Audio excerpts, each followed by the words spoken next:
సానా సతీష్ తనైతే పార్టీకి 2014 నుండి నేను చేస్తున్న సేవలకి చంద్రబాబు గారు ఇచ్చినటువంటి గుర్తింపే రాజ్యసభ సభ్యత్వం అని ప్రకటించారు.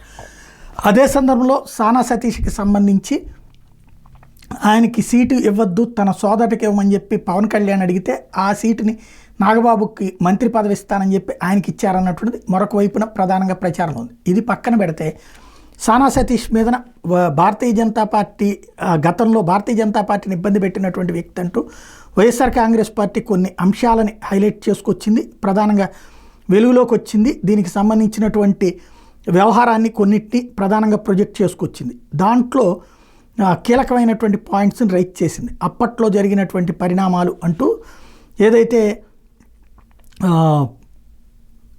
కొన్ని పాయింట్స్ని మెన్షన్ చేస్తూ సాక్షి కూడా హైలైట్ చేసుకుని టీడీపీ రాజ్యసభ అభ్యర్థి సానా సతీష్ మీద తీవ్రమైన ఆరోపణలు, హవాలా మనీ లాండరింగ్ కేసులో సిబిఐ ఈడీ విచారణ ఎదుర్కొంటున్నారు.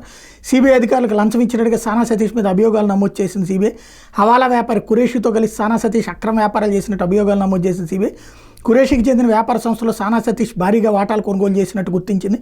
సిబిఐ డైరెక్టర్గా పనిచేసిన రాజకేష్ ఆస్థానా లౌక్ వర్మ మధ్య వైరంలో సానా సతీష్ కీలక పాత్ర పోషించారు. తన కేసు నుంచి తప్పించేందుకు CBI deputy director Rakesh Asthana 2 కోట్ల లంచం ఇచ్చినట్టు చెప్పారు సానా సతీష్. 2019 జూలై 26 సానా సతీష్ని అరెస్ట్ చేసి 14 రోజులు రిమాండ్కి పంపించింది ఈడీ అధికారులు.